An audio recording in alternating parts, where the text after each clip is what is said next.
On the day after her birthday, we broke up. I didn't find out till a little over a year later that it was the worst mistake I had made in my lifetime, and I'm a up, so I had made plenty of terrible mistakes. Until now, things didn't feel like we were a family, even though our son had adjusted and turned one back in July. Also, the bedroom was very dry. The day started well as the sun was shining, and I had plans to take my beautiful family and meet my friends to go to another friend's baby shower. This was the first time some of my old high school friends would see my handsome son and his gorgeous mother. Still, as I was getting ready, Arya told me she did not feel like the party because she had a headache and felt sick.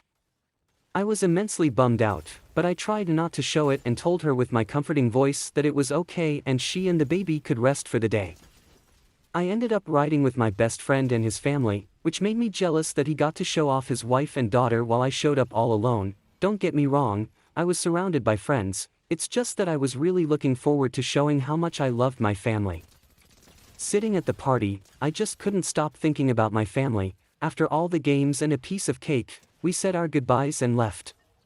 We talked about going to the clubs since it was a Saturday, and I needed a pick-me-up, so I was all for it.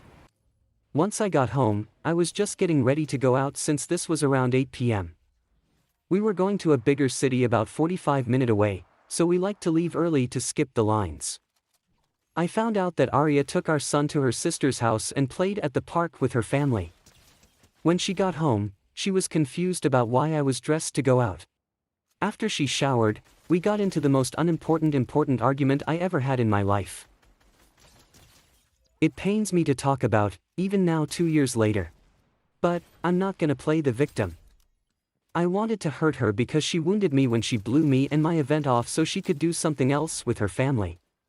She rightly complained it was her birthday weekend. I didn't even consider inviting her, but that's not true.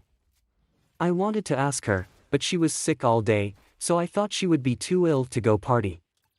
It was a petty way of thinking, and I will regret how I handled that moment for the rest of my life. She ended up telling me she was done.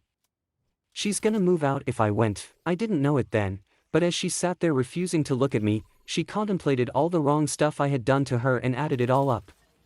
She added that night to the list because I went anyways. I didn't think she would actually do it, and even if she did, maybe some space would be good for us since I wasn't feeling the love from her anyways. Looking back, everything terrible that had happened since was my fault. And I could have stopped it if I was to man up, quit being petty, and worked it out with her. This was the pinnacle moment that sent my life into a downward spiral. She moved out. And it hurt. But I thought it was for the best, and of course, I was wrong. A month went by, and we remained in touch since we had to exchange our son between our job schedules. I focused on myself and didn't concern myself with whatever she was up to, but it destroyed me when I found out what she was up to. She treated me as a friend, while I saw her as more than a friend but not in a relationship. She was very strict about not being friends with benefits, though, and it was hard for me to accept this. Still, I played along as I thought I knew her well enough to know she wasn't capable of doing that. Whoever she had slept with in her past, she was in a relationship with them. Only a few had gotten lucky with her. Even though she had many, and I mean many, boyfriends before high school. So that was the one thing I counted on to not stress about losing her. I started reaching out in January 2022 to her. I remember the first time I had taken her and my son out as a family for breakfast for some okay Mexican food near my home. Overall it was a success, or so I thought. We were both happy to see each other, and our 1-year-old son Judah was joyful to be together again. Things felt right, and I told her we should do it more often to spend more time with each other for the baby. We continued to see each other until February came and punched me in the gut. We went shopping out of town and opened up about what we had been doing in the last few months, and she told me she had been sleeping with a guy she works with. It stung, but I kept my cool as best I could to get more information from her. All she told me was it happened a couple of times, and she was catching feelings until rumors started that he was sleeping with another coworker, and then she stopped talking to him.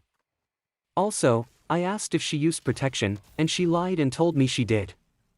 I always gave her the benefit of the doubt and believed that her word was her bond, and I had always trusted her, but this was the start of me questioning her honestly.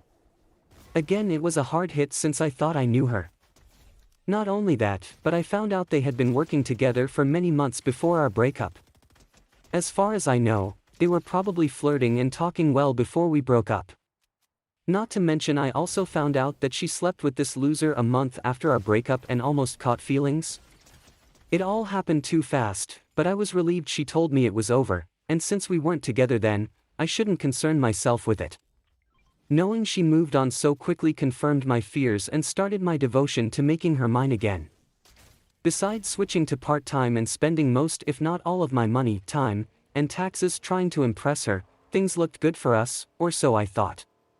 On March 27, we three were cuddling and hanging out, but she left the room to talk to her family but left her phone, so I got curious.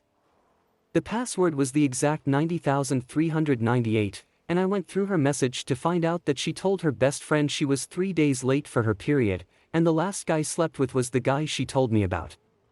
I was hurt, but I kept digging. I found their Snapchat conversation and the address saved. The first was her home address, which was sent on November 6. The other addresses weren't familiar, so they were get-togethers or parties. There were a few texts sent recently yesterday. However, only about her asking him if he works. I confronted her about texting him still even though he was an and did her wrong. Still, she shrugged it off and told me she was just looking for a cover to take her shift. Little by little, I stopped seeing the girl I fell in love with and saw only a liar. Still, for some reason, I couldn't stop reaching for that cute shy new girl I first met at school, the one who took a chance to go to lunch with me and taught me what love is. I remained ignorant and felt we were progressing well toward rebuilding the family I desperately wanted.